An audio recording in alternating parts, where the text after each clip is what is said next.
प्रदेश के जंगलों में आगजनी का मुख्य कारण लोगों की लापरवाही रहता है, जिससे प्रदेश को करोड़ों रुपए की वन संपदा का नुकसान झेलना पड़ता है। इस नुकसान से बचने के लिए आगजनी की घटनाओं के प्रति लोगों को जागरूक करने के उद्देश्य से वन विभाग द्वारा इस वर्ष जागरूकता शिविरों के साथ ही नुक्कड़ नाटकों के माध्यम से लोगों को जागरूक किया जा रहा है। वन मंडल अधिकारी शिमला सुशील कुमार ने बताया कि मौसम की बेरुखी के चलते इस वर्ष फायर सीजन 15 अप्रैल की बजाय 1 अप्रैल से ही घोषित करना पड़ा। उन्होंने बताया कि इस वर्ष शिमला मंडल में आगजनी के कुल 56 मामले सामने आए, जिसमें लगभग 48,000 रुपए का नुकसान हुआ है।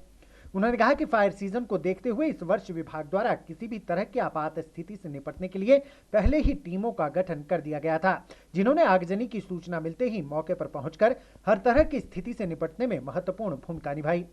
उन्होंने कहा कि इस दौरान उन्हें आम लोगों का भी आगजनी की घटनाओं पर काबू पाने में पूर्ण सहयोग मिला। उन्होंने कहा कि हाल ही में हुई बारिश से आगजनी की घटनाओं से कुछ राहत मिली है। जो जंगलों में जो आग का कारण रहा है वो तो ये हमारा फायर सीज़न है। जनरली फायर सीज़न हमारा 15 अप्रैल से शुरू होता था, परंतु इस बार जो है मॉनसून में बारिशें बड़ी कम हुई तो फायर सीज़न जो है वो 1 अप्रैल से डिक्लेयर कर दिया गया। तो ड्राइनेस बहुत ही एटमॉस्फेयर में पूरा मॉइस्चर कहीं नहीं था, तो इस ड्राइनेस के कारण ही आगजनी की काफ़ी घटनाएं हमें देखने को मिली। परंतु लकीली अभी हमारे पिछले 2-3 दिनों में अच्छी बारिशें हुई हैं, तो आगजनी की जो घटनाएं हैं वो काफ़ी कम हो गई हैं और आने वाले कुछ दिनों में फिर से वर्षा की जो है उम्मीद है, तो इसके कारण उम्मीद की जाती है कि अब आगजनी की घटनाएं जो है वो कम होंगी। मैं इसके बारे में बताना चाहूँगा कि हमने इस आगजनी के सीज़न की पूरी तैयारी कर ली थी। हमने अपनी एक फायर फाइटिंग टीम्स होती हैं रेंज वाइज, वो उनका हमने गठन किया था। हर रेंज पे एक इंचार्ज बनाया था और 5-6 लोगों की एक टीम बनाती थी। तो जब भी कहीं से भी हमें फायर जनी की कहीं आगजनी की कोई सूचना मिलती थी तो इमिडिएटली वो टीम जो है उस मौके पे मूव कर जाती थी, उस स्पॉट के लिए मूव कर जाती थी। इसके अतिरिक्त एक हमने कंट्रोल रूम अपने डिवीज़न लेवल पे बनाया था, जिसमें हमारे अरण्यपाल महोदय जो को हमने उसका इंचार्ज बनाया था। तो जितनी भी आगजनी की घटनाएं पूरे डिवीज़न में हो रही थी उनका वो डाटा वो पूरा कंपाइल्ड कर रहे थे और जो टीमें थी उनको मूव करने के लिए समय समय पर दिशा निर्देश दे रहे थे। तो इस आगजनी की घटनाओं सीज़न से पहले हमने काफ़ी तैयारी की थी। हमने हर बीट में, जैसे हमारे पास 52 बीट्स हैं, हर बीट में हमने 5-5 गाँव में एक हल्की हल्की गार्ड लेवल की फॉरेस्ट गार्ड्स इकट्ठे होकर जाते थे और एक वर्कशॉप करते थे, तो जिसके माध्यम से लोगों को जागरूक किया जाता था।